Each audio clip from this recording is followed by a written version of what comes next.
Moraï et Rabotaï, nous abordons ce soir la dernière semaine des Yémé Hametzarim, une période naturellement triste qui nous rappelle il y a plus de 2000 ans eh bien, le départ en exil et surtout la destruction du Beth Amikdash, aussi bien du premier que du second temple. Également aussi la catastrophe qui a marqué le massacre de pas mal des nôtres, des milliers et des milliers du temps de la révolte de Bar Korba, Oui. voilà. Et donc, nous abordons donc cette dernière semaine, puisque le jour de Tisha B'Av, cette année tombe un Shabbat, il est reporté au lendemain. Et donc, pour cette raison-là, les mesures qu'on prend d'habitude sont beaucoup plus souples qu'auparavant. C'est-à-dire que généralement, on interdisait de laver le linge, on interdisait de se laver, de se raser, de se laver, etc. Hein, aussi bien les hommes que les femmes. Et cette année, Baruch Hashem, quelque part, il faut dire merci au bon Dieu, toutes ces interdictions tombent à l'eau, c'est le cas de le dire. Hein, et donc, on a le droit de... Le seul usage, la seule tradition que nous conservons, ça n'est qu'une tradition, c'est pas une halakha du tout. C'est le fait de ne pas manger de la viande et de boire du vin pendant toute cette semaine, bien entendu, sauf le Shabbat. On a maintenu cela étant donné qu'on veut marquer quand même cette période, disons, qui a marqué terriblement notre histoire. Ceci me rappelle que justement, très peu de temps après la destruction du Beth Amikdash, il y avait des gens qu'on appelait les Perushim, c'est-à-dire des ascètes, des gens vraiment qui avaient été marqués par ce deuil et qui s'étaient interdits de manger durant toute leur vie, tout le temps, toute l'année, de ne pas manger de la viande, de ne pas boire du vin. Et alors que nous, on ne le fait que pendant une semaine, Nachon, entre le 17 Tammuz et le 9 Av, pendant 21 jours. Et ces Perushim, donc, ils ont maintenu une tradition personnelle de ne pas manger du tout, durant toute leur existence, à cause du temple. Pas manger de vin, pas boire du vin. Un rabbin dans la Gemara raconte qu'il est allé les voir, il s'appelle Rabbi Yoshua.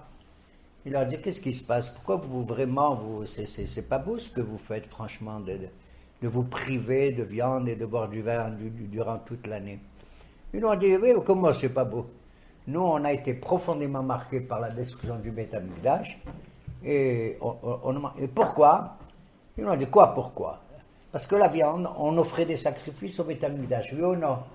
Maintenant, on ne peut plus les offrir. Ces sacrifices qui nous accordaient l'expiation, la kapara, et le pardon de nos péchés. Ah bon? Et le vin? Le vin aussi, parce que on offrait des libations de vin dans le temple, au-dessus de l'autel. On appelle ça le Nisur Yayin. Il leur a dit, ah bon, c'est pour ça? Ah. Et alors, à ces conditions, leur dit Rabbi Yoshua, il leur dit, à ces conditions, ne mangez pas non plus du pain. On dit, pourquoi? Parce que dans le temple, on offrait des menachot, des oblations. On faisait toutes sortes de farines mélangées avec de l'huile, avec de la lébona, avec des parfums, ceci. Et pour de nombreuses circonstances, on le faisait. Ils ont dit, bon, à ces conditions, on ne mange pas de pain non plus. On va ajouter, le pain, on ne mangera plus. Il leur a dit, bon, à ces conditions non plus, vous ne devrez pas manger des fruits. Ils ont dit, comment? Il a dit, oui, parce que dans le Beth Amikdash, les gens allaient, à titre individuel, offrir chaque année les bikurim, les prémices des 7 fruits qui poussaient en Israël essentiellement, qui étaient la bénédiction même d'Israël, c'est-à-dire Eretz Chita, Soraten, Agefen, Verimon, Redzet, Shemen, Udvash, c'est-à-dire les figues, les raisins, les grenades, les olives et les dattes. Et on a dit, alors on ne mangera plus ces fruits non plus.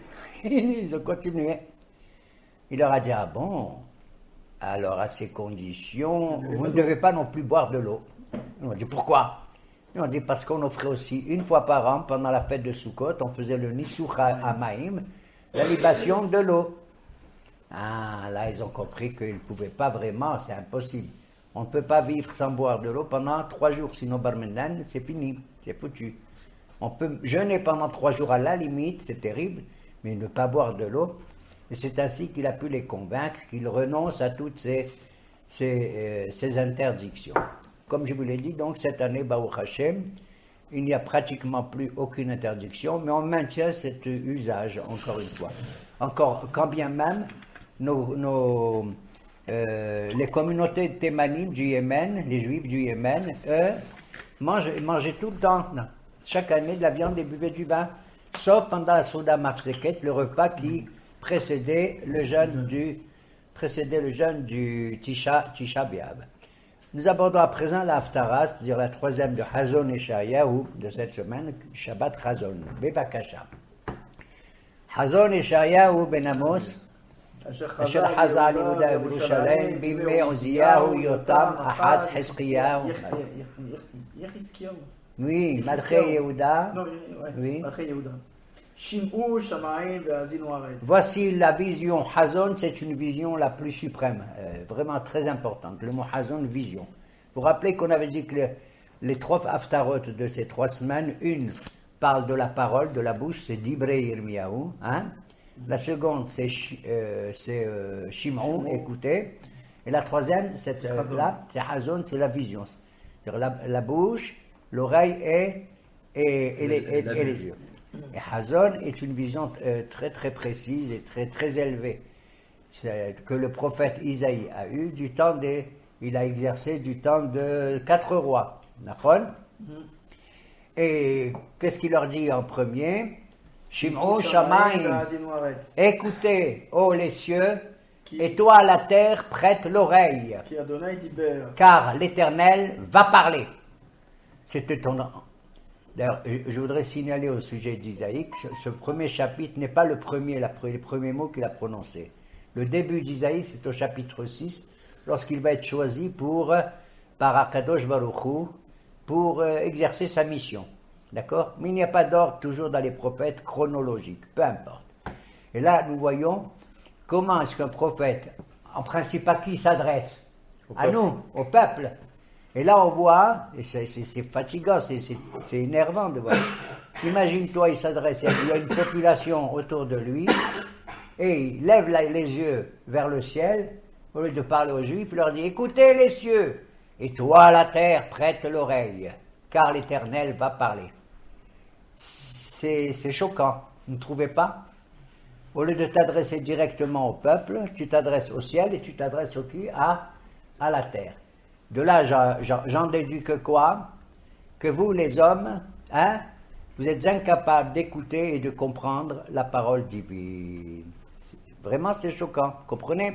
C'est comme si vous voulez parler à un ami, puis vous tournez la tête comme ça. C'est pas beau. Mais c'est pas beau, mais c'est en vérité le message que Ishaïaou veut transmettre. Il est clair et tout à fait évident. C'est-à-dire, regardez la honte. La honte, elle est que la nature, quand bien même elle est, comment dirais-je, elle vit au nom de la causalité. Est-ce que le ciel, il a de l'intelligence? Est-ce que la terre, elle a de l'intelligence? Si je demande au ciel de m'écouter, à la terre de prêter l'oreille, ça veut dire qu'ils vont faire l'effort et que vraiment, ils ont écouté la voix de Dieu. Oui ou non? Alors que vous n'êtes pas capable d'écouter la voix de Dieu. C'est ça que ça veut dire. Je demande au ciel, regardez comme c'est merveilleux. Le bon Dieu, à l'origine, il a donné l'ordre au soleil de se lever à l'est et de se coucher à l'ouest. Et chaque jour, il le fait. Il n'a jamais désobéi. Et il les regarde maintenant, nous, il nous regarde, le prophète. Je demande à la terre, regarde la terre. On jette une graine de blé. Qu'est-ce qu'elle donne? Elle fait pousser du blé. Je lui mets de l'orge. Qu'est-ce qu'elle fait pousser? De l'orge. Elle obéit. Regardez comme c'est merveilleux. C'est les lois de la causalité, de la nature incroyable auxquelles, eh bien, ces éléments qui n'ont ni entendement, ni oreille, ni les yeux, ni la bouche, ni rien du tout, ils obéissent à la voix de Dieu. Alors que vous, les hommes, vous avez une espèce de libre arbitre et qui va vous grandir, qui est censé vous grandir, parce qu'avec le libre arbitre, vous avez devant vous et le mal et le bien, et vous devez choisir le bien. Et c'est ça qui va vous permettre d'avoir votre récompense. Qu'est-ce qu'il dit le second verset? Mais dans Parashat Haazinu, on dit c'est le contraire. Dans Parashat Haazinu, on C'est le dit contraire. Haazinu Hashamayim, Hashamayim Vishma Haaretz Imrefi. Ça, c'est Moshe Rabbeinu. La différence entre Moïse et Isaïe est la suivante. C'est que Moïse, il dit Haazinu Hashamayim. Prêtez l'oreille, ô les cieux. Qu'est-ce que ça veut dire prêter l'oreille? Ça veut dire je vous parle à l'oreille. Ça veut dire Moshe était très proche du ciel. Voilà pourquoi il dit prête l'oreille au ciel, d'accord? Écoute la terre. Quand tu dis écoute, ça veut dire un peu de loin, d'accord? Parce que Moshe Rabbeinu est un homme moitié divin, moitié humain, pour ainsi dire, d'accord? On l'appelle Isha Elohim. Alors qu'ici, Isaïe, il dit le contraire. Il dit Shim'u Shamayim, écoutez de loin les cieux, et tend l'oreille qui? La terre. C'est la différence qu'il y a entre Moshe Rabbeinu et Yeshaya Navi. D'ailleurs, j'ai fait le lien, si vous voulez, avec la paracha de cette semaine, qui est la paracha de Devarim aussi, où là, Moshe Rabbeinu va prendre la parole. Waouh. Mais il a déjà parlé avant ou pas? Et la paracha de Devarim, elle commence comme ça. Ele Devarim, Asher Diber Moshe, Kol Gal Israël, etc. O'il Moshe Be'er et Torah Azot. Voici les paroles que Moïse va dire. On est surpris. On est surpris parce que jusqu'à présent, si vous voulez, pendant les 4 premiers livres de la Torah, on n'a pas le sentiment, on a la certitude que quand Moshe il parle, c'est Akadosh Baruch Hu qui lui enjoint de parler. C'est Hachem qui est le moteur de la parole, qui décide de lui dire qu'est-ce qu'il faut dire. Nachon? Il n'est que le messager, il n'est que le vecteur, d'accord? Et là maintenant, lui Moshe qui à l'origine a refusé cette mission et qui a dit Kvatbe Kwad Lachon, j'ai des difficultés pour exprimer ce que toi mon Dieu tu veux que je transmette. Au bout de 40 ans d'expérience dans le désert avec le peuple, il a grandi, il est devenu, j'allais dire, il a atteint sa majorité de prophète en tant que prince des prophètes. Et dans le 5e livre, c'est lui qui prend la parole maintenant. Jusqu'à présent, Moshe Rabbeinu était celui qui transmettait la parole de Dieu. Maintenant, dans le livre de Devarim, c'est Dieu qui va transmettre la parole de Moshe. C'est Moshe qui prend la parole. Et tout se passe comme s'il a en lui le message divin. Comme si le message divin vient de lui. Jusqu'à présent, Moshe, dans les 4 premiers livres, il jouait le rôle parfois de juge. Il attaquait, il disait aux Juifs, oh, attention. Et des fois, il était l'avocat, ou juge ou avocat.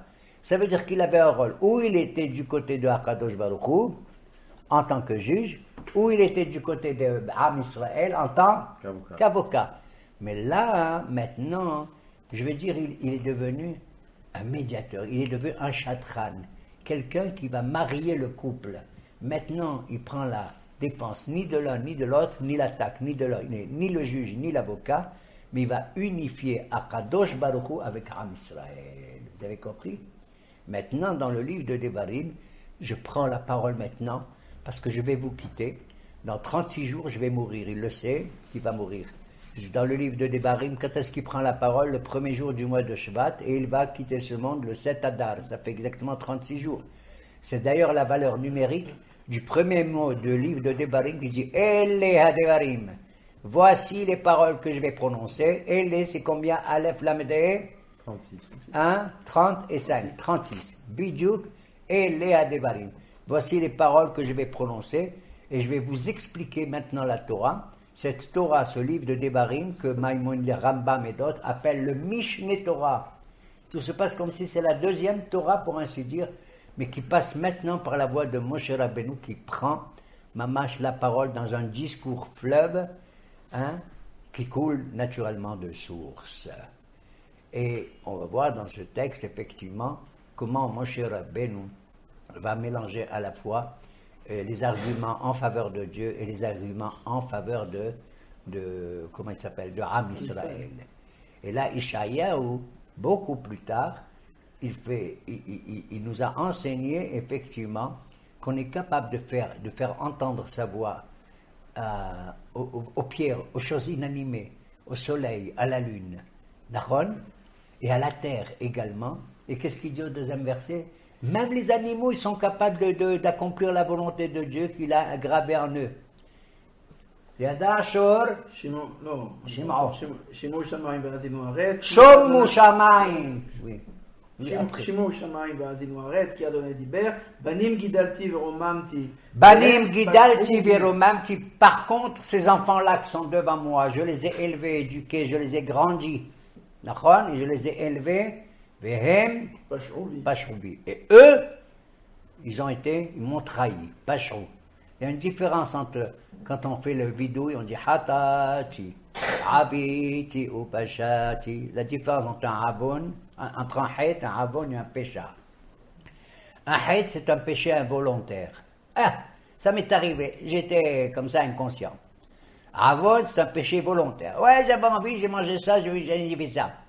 Mais pécha, j'ai fait un péché volontaire, mais qui a le sens d'une rébellion. Pécha, Poshéa, d'accord? Voilà ce qu'on fait pendant qu'on fait le vidouille. Hatati, Abiti ou Pashati. On fait ces 3 degrés, ok? Banim Gidalti Vemrumamti Vehem, mais eux, Pashoubi. Pas ils ont été des Hataim, ils ont été ils ont fait des Avolos, mais des Peshaim, des Peshaim. Oui, dis-moi, on n'a pas honte de voir comment le ciel, le soleil et la terre et tout sont beaucoup plus intelligents que nous, ils obéissent à la voix de Dieu, alors que nous, non. Nous, qui sommes les enfants, ils nous appellent Banim Gidalti. Banim Gidalti, vous savez qui vous êtes? Il a dit, Moshe Rabbeinu. Vous savez qu'est-ce que vous étiez là? Mais vous vous rendez pas compte? Vous étiez des avadim, des esclaves. On vous a fait sortir d'Égypte et tout, on vous a grandi, on vous a donné la Torah. Et combien de miracles vous avez vus dans le désert? Et la manne, et le puits de Myriam, et les colonnes de fumée de protection au nom de Aaron, etc., etc. Ils les appellent quand même Banim, tu vois. Banim Gidalti. Ensuite, Yada Shor Koneu, Vechamor Ebus Be'alav. Yada Shor Koneu. Le taureau, Yada Shor Koneu. Le taureau, il connaît son maître. Il le connaît. Tellement il le connaît qu'il est content. Pourquoi? Parce qu'il obéit à son maître. Qu'est-ce qu'il fait le shor? Il laboure, il travaille. D'accord? Jamais il a refusé. En avant, mon petit taureau. Et quand il revient, Yada, ça veut dire Yada Shor Koneu. Ça ne veut pas dire il connaît seulement. Le mot Yodeya, ça veut dire aimer. Connaître dans le sens de aimer. C'est comme il est dit à propos d'Adam et de Hava, Vayeda Adam et Hava. Adam a connu Hava, ça veut dire il a aimé. Connaître au fond de soi, d'accord? Connaissance profonde. Et il est content après son travail d'aller dans la mangeoire que son maître lui a donnée. Yada Shor Koneu. Wahamor. Et l'âne, Ebus Be'alav. Il connaît aussi l'orge de qui? De son propriétaire. C'est pareil, le taureau et l'âne. Vous vous rendez compte? Nous, on entend ça, on devient fou. Tu te rends compte? Ça veut dire qu'on est inférieur à qui? Au monde inanimé et au monde animal. Yada Shor Koneu Wahamor Ebus Be'alav. Israël lo yada, ami lo yidbonen. Israël ne comprend rien du tout et mon peuple ne prête pas attention. Voilà le style avec lequel le Nabi Ishayahu va parler et il va employer le mot le plus fort qu'on va retrouver pendant ces 3 semaines dans la bouche d'autres prophètes. Echa Aïta Lezona. Comment se fait-il? C'est pas possible, j'arrive pas à comprendre, dit Ishayahu, que mon peuple, il a commis une infidélité. C'est quoi l'infidélité? Conjugale, entre guillemets. C'est-à-dire d'abandonner Akadosh Baruch Hu pour aller vers le paganisme et vers l'idolâtrie. D'accord? Non seulement cela, Ishaïa va les comparer pire que Sodome et pire que Gomorre. Sodome et Gomorre. Alors, c'est ça fait. Il emploie un mot qui, je sais pas, qui contient tout le désespoir qu'on a dans notre vocabulaire. Echa. Echa. Comment se fait-il? C'est pas possible. C'est pas comment seulement. Echa. On dirait qu'il y a un cri qui sort de ce mot. D'accord? Echa. Et c'est le même mot que va prononcer un peu plus tard Yirmiyahu. D'accord? Quand il va écrire le livre de Echa, qu'on appelle le livre des lamentations. Pourquoi? Parce que ça commence exactement par le même mot. Echa yashba badad هعير رابتي عمسارتي بمدينوت عيتا لباس إخا يشبه بدت Mon Dieu, comment se fait-il que cette ville, elle est isolée? Il parle de Jérusalem. Aïtake Almana, elle est ressemblable à une veuve. D'accord? Rabbati Bagouyim, Rabbati Am. C'était une capitale comme une princesse au début. Aïta, la base, elle est le fruit du mépris et du pillage. D'accord? Voilà le deuxième Echa que nous voyons. Echa chez Ishaïaou ici. Hein? Echa chez, comment il s'appelle? Chez Yirmia. Le troisième, c'est dans la parashat Dvarim de cette semaine. Quand Moshe Rabbeinu leur parle, il leur parle avec des allusions là-bas dans le livre de Dvarim. Vous vous rappelez, au lieu, il suffisait de mettre 11 jours pour quitter l'Égypte et rentrer en Israël, mais à cause de vos problèmes, Echa et Sal et Baditar Achim ou Massachim et Ribchim. Echa, combien je vais encore supporter toutes les plaintes, les difficultés que vous avez fait dans le désert. Echa et Sal et Badi, Tarhachem, Massachim. Comment puis-je tout seul porter? Mais je l'ai fait. Il a quand même fait, même s'il a été quelque part, d'une certaine manière, aidé par Aaron. On a donc dans cela Echa, il y a un quatrième Echa, mais qui ne ressemble pas aux autres. C'est quand Akadosh Baruch Hu, après le péché d'Adam, il a mangé de l'arbre défendu, Nachon, interdit. Et il s'est rendu compte, le fait d'avoir consommé de cet arbre, c'est une image, consommer l'arbre, ça veut dire aller à l'encontre de la volonté divine. C'est ça que ça veut dire consommer le fruit. Et à ce moment-là, il a voulu se cacher. Adam a voulu se cacher, se cacher sous un arbre. Et à ce moment-là, on voit Hachem qui lui dit, Vayomer Hachem, Adam, Dieu dit alors, Ayeka, où es-tu? Ça veut dire où es-tu? Le bon Dieu, il ne sait pas où on est. Même dans dans l'obscurité, dans la chambre la plus profonde, il sait où on est. Il sait même les pensées de notre cœur. Est-ce que nos reins y contiennent? Pourquoi il dit à Adam, Ayeka, où es-tu? C'est pas où es-tu au niveau de l'espace. Qu'est-ce que tu es devenu? Wain, comme on dit chez nous en yiddish. Nachon? Ouais, où tu es, comme tu es devenu. Et nos maîtres nous enseignent que Adam Arishon, qui avait une dimension colossale, je dirais cosmique, on donne l'image d'Adam Arishon dont la tête arrivait jusqu'au ciel et les bras droit et gauche arrivaient de l'est jusqu'à l'ouest, Nahon.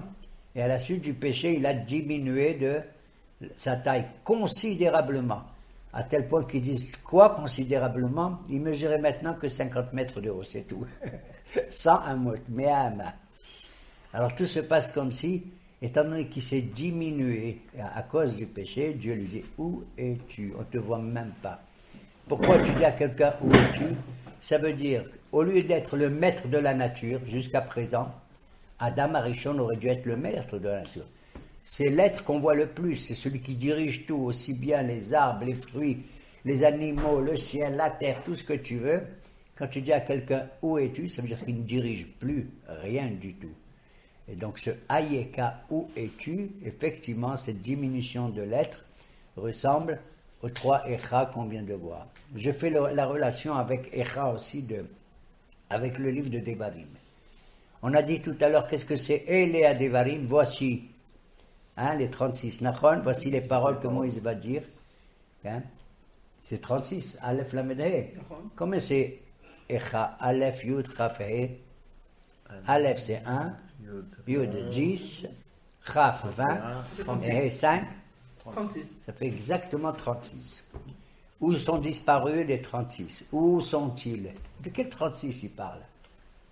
De quel 36? Moi, je dirais très simplement, très modestement, de Elea Devarim, de toutes les paroles que tu prononces durant ton vivant, où sont-elles? Toutes ces paroles qui sont sorties de ta bouche, Elea Devarim, où sont-elles? La manière de voir comment ces paroles peuvent être, pour ainsi dire, expiées, purifiées de Elea Devarim, de Ayeka ou Echa, Nachon. Voilà pourquoi nos Hachamim nous ont dit que dans chaque génération, il y aura l'expiation qui sera faite par 36. Lamed Vav Tzadikim, les 36 justes qui vont justement, grâce à leur mérite, faire pardonner tous nos péchés. D'accord? Et donc on voit effectivement que ce qui s'est passé donc il y a 2000 ans, eh bien, ça n'est pas simplement un souvenir, mais un souvenir vivant. D'essayer de trouver, de compenser tout ça, peut-être c'est le fait que, naturellement, comme je l'ai dit, on peut se laver, on peut laver le linge, on peut se raser, on peut se coiffer. Peut-être que le jeudi avant Tchabeb, on ne le fera pas pour ne pas être quand même. Hein? Probablement. Et donc, il faut assumer à la fois les difficultés de notre existence et les joies de notre existence. Comme on l'a vu à propos, vous vous rappelez de la semaine passée, la paracha de Mas'hi. On a dit qu'il y avait 42 étapes, et chacune de ces étapes était symbolisait l'histoire, j'allais dire universelle, depuis l'origine de la création. Vous vous souvenez? Jusqu'à Arbot Moab, c'est-à-dire la venue du Mashiach. On peut dire en gros qu'il y a dans ces 42 étapes, il y a 21 étapes où c'était pas terrible, hein, et 21 aussi où c'était pas mal. On était des gens très très bien, en gros. Pourquoi je dis ça? Je dis ça parce que quand on regarde le nombre de jours qu'il y a entre le 17 Tammuz et le 9 Ab, il y a combien de jours? 21. Il y a 21. Et combien il y a de jours entre Rosh Hashanah et Hoshana Rabbah? Aussi, 21 aussi. du 1er Tishri au 21 Tishri, il y a aussi 21. Et ceci me rappelle un Mahamar, je crois, dans la Gemara de Bechorot. Une controverse, enfin une discussion entre des philosophes grecs, des intelligents, des grecs, avec un Ramav Rabbi Yoshua. Ils sont arrivés comme s'ils voulaient blaguer. Ils ont pris avec eux des œufs. Les deux, ils étaient comment? Blancs. Ils ont posé la question au Rav. Ils ont dit, Rav, dis-nous, vous qui êtes les Juifs déjà intelligents, il y a les deux œufs ici, là. Dis-nous, quel est l'œuf qui a été pondu par une poule noire et quel est l'œuf qui a été pondu par une poule blanche? Comment on peut savoir? On ne peut pas. On ne peut pas savoir comment. Alors vous savez, quand on pose une question à un juif, il répond avec une autre question. Qu'est-ce qu'il fait? Il va chercher autre chose, lui, il amène 2 fromages, tout blanc. Je ne sais pas, du camembert et du gruyère. Et il leur dit, dites-moi vous maintenant, ces 2 fromages qui sont blancs, dites-moi lequel fromage provient d'une chèvre qui est noire et lequel il provient d'une chèvre qui est blanche. Ceci est ma réponse. Voilà le dialogue entre les deux.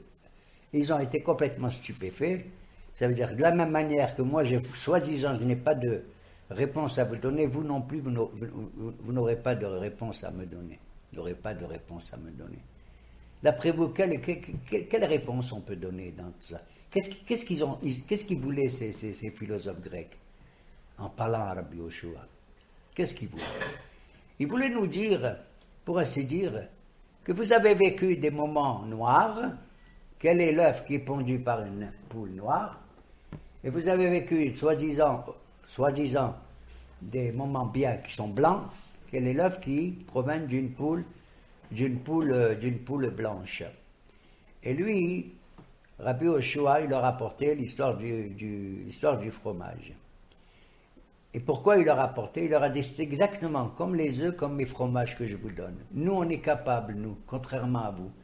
Vous mettez l'accent sur le côté noir des choses, et vous mettez l'accent sur le côté blanc des choses. Nous, que ce soit noir ou blanc, c'est pareil.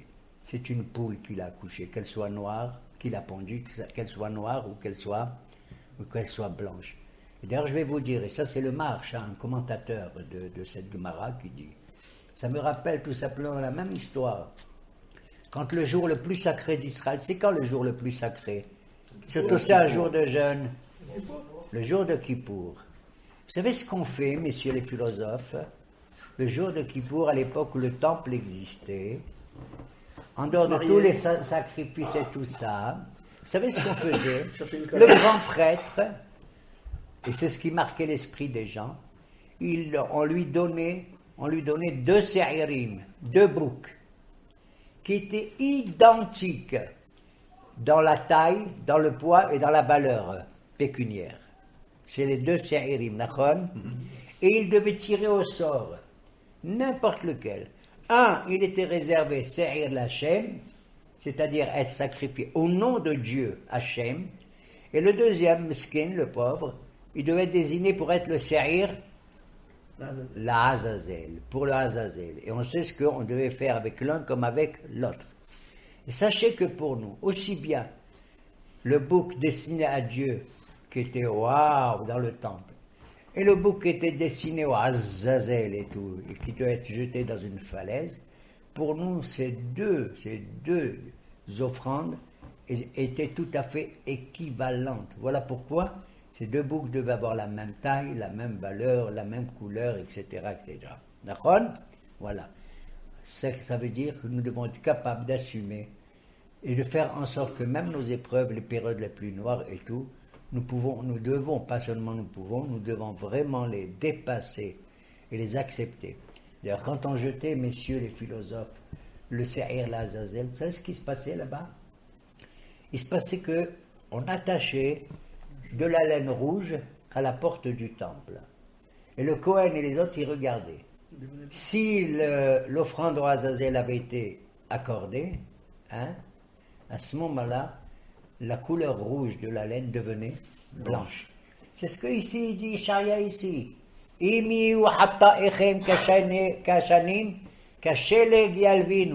Quand bien même vos péchés sont aussi rouges, le rouge c'est le din, c'est terrible le rouge, c'est le sang. Si vos péchés sont ils deviendront blancs comme de la neige. D'accord? C'est ce qu'il dit ici, là, Ishaïa, dans ce premier chapitre. Et il dit aussi, vous savez, le temple a disparu, il va disparaître et tout. Vous savez pourquoi? Parce que ne croyez pas que c'est simplement les rites que vous devez faire qui vous rapprochent de Dieu. Il faut des rites. Il faut mettre le téphilin, il faut mettre le talit, il faut offrir des corbanotes dans le temple et tout. Mais s'il n'y a pas de la justice, de l'équité et de la tzedaka et de la charité que vous devez faire, s'il y a de l'injustice et que vos juges, ils font pas leur devoir de juger comme il convient les gens. D'ailleurs, vous savez très bien, même les gens entre eux sont des fraudeurs. Un type, il va pour acheter du vin. Qu'est-ce qu'il fait? À l'époque, ce n'était pas des francs ou des euros ou des shekels. À l'époque, on payait avec quoi? Des pièces qui étaient vraiment en argent. D'accord? Le type, il dit, il va acheter du vin. Et qu'est-ce qu'il achète? En vérité, il n'achète pas du vin. L'autre, il a mis 3 tiers d'eau, et 1 tiers de vin. Il le roule. Il dit, Sob ech mahol besigin. Ton vin, il est mélangé avec de l'eau. Et l'autre lui dit, oui, moi je t'ai vendu du vin mélangé avec de l'eau. C'est vrai que je suis une crapule, mais toi aussi tu es une crapule. Excusez-moi l'expression. Parce que l'argent que tu m'as donné, tu sais ce que c'est? Tu l'as trompé également. Tu m'as donné du nehoshet. Tu m'as donné du cuivre, soi-disant avec tu l'as poli et tout, comme si c'était de l'argent. Voilà c'est ce qu'il y a écrit dans cette haftara, Nachon. Sauf ech mahul bamaim. Ton vin, il est mélangé avec de l'eau. Ton vin, il est mélangé avec de l'eau.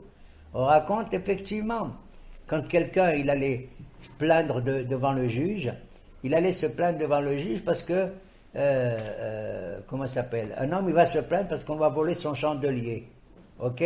Ou son kumkum. Il va au tribunal, chez le grand juge, le plus important. Il dit, monsieur le juge, je viens me plaindre et déposer une plainte parce qu'on m'a volé On m'a volé quoi? Mon chandelier. C'est ce qu'il voit, le type qui se plaint devant le juge? Il voit son chandelier dans la haute cour de justice de l'État. C'est le juge qui lui a volé. On raconte d'une femme pareille. Elle est allée pour se plaindre devant un juge qu'on lui a pris le beau tapis qu'elle avait. Elle va se plaindre qu'elle se trouve au pied du juge en question, elle voit le beau tapis. Et donc, au lieu de faire uniquement des rites, c'est-à-dire vous priez soi-disant, vous apportez des korbanot. La malirov zibhechem. Qu'est-ce que j'ai besoin moi de vos sacrifices, de m'apporter plein de viande, je crois que je vais les manger, vous m'apportez plein d'huile dans vos ménachot, dans vos oblations, vous croyez que j'en ai besoin, alors que moi je vous demande tout simplement de rendre justice et de libérer les esclaves. Et je vous demande justement d'avoir une attention comme il convient aux orphelins et aux veuves. Voilà exactement le ton, si vous voulez, qu'il y a dans cette Haftara qui nous raconte dans sa conclusion Sion bemishpat tipade veshaveh habizdacha. Sion, c'est le nom de Jérusalem, Sion. Sion bemishpat tipade. Sion sera racheté, sera à nouveau ranobli par la justice. Veshaveha, et ceux qui viennent dans Jérusalem, bizdaka, lorsqu'ils feront la charité. Lorsqu'ils feront la charité, effectivement. Alors, pour conclure, j'ai fait le lien, si vous voulez, je vous ai dit, il y a les philosophes 21 et 21 Nachon, pardon, j'ai parlé des œufs, j'ai parlé du fromage, et j'ai parlé des deux boucs, Nachon, le noir et le blanc, le noir et le blanc, le noir et le blanc. C'est la poule qui fait l'os. Qu'est-ce qu'ils sont venus faire, ces philosophes grecs? Ils sont venus, entre 17 Tammuz et le 9 Ab, noircir encore notre existence, mettre l'accent sur la décrépitude du peuple juif. Voilà pourquoi ils ont montré le noir et le blanc. Vous avez compris? Voilà pourquoi ils ont mis le noir et le blanc. Mais nous, on vient leur dire, pas du tout. Pas du tout. Nous, on est prêt à accepter et ça et ça. Aussi bien les 21 jours qu'il y a entre 17 Tammuz et le Nahab, que les 21 jours entre Rosh Hashanah qui sont magnifiques, où on a la capacité de faire tchouva jusqu'à Hosha'ana, jusqu'à Hosha'ana Rabbah. Combien ça fait, mesdames et messieurs? 21 plus 21? 42. Et c'est quoi 42? 42 étapes. Les 42 étapes de la paracha de Mas'eh. Et être capable, durant le voyage que nous devons faire les uns et les autres, d'arriver depuis Ramsès et d'aboutir jusqu'à Arbot Moab. Yehiratson, comme on promis notre tradition, eh bien, que le Tisha B'Av doit être normalement une fête grandiose, parce qu'il s'appelle Av ce mois, le Av. C'est quoi Av? C'est le Père. C'est le Père majestueux.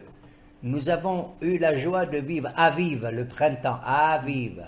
Aviv, c'est-à-dire le petit Père. À chaque fois que tu veux diminuer un mot en hébreu, tu le doubles. Par exemple, Ish, homme, Ishon, petit homme. Hein? D'accord? Aetz, un arbre, Atzitz, un petit pot, Atzitz. Av, Aviv. Et on passera de Aviv, du petit printemps de notre sortie d'Égypte, vers notre grand printemps de Av. C'est un printemps. C'était destiné à l'origine pour être la fête la plus grande qui soit. Le mois de Av. On avait quitté le 29 Sivan, d'accord? L'Égypte. Non. Si on avait quitté, Le 17 Tammuz. Oui, si on avait quitté le 17 Tammuz, On on serait rentré plus 11 jours. 11 jours, ça fait 28. 29, et on rentre au Rosh Chodesh du mois de Av, et au bout de quelques jours, on va faire une fête grandiose, et après encore, on ajoute une autre fête qui s'appelle Tu B'Av, la fête du bonheur et de l'union parfaite. Amen, Keni Ratzon.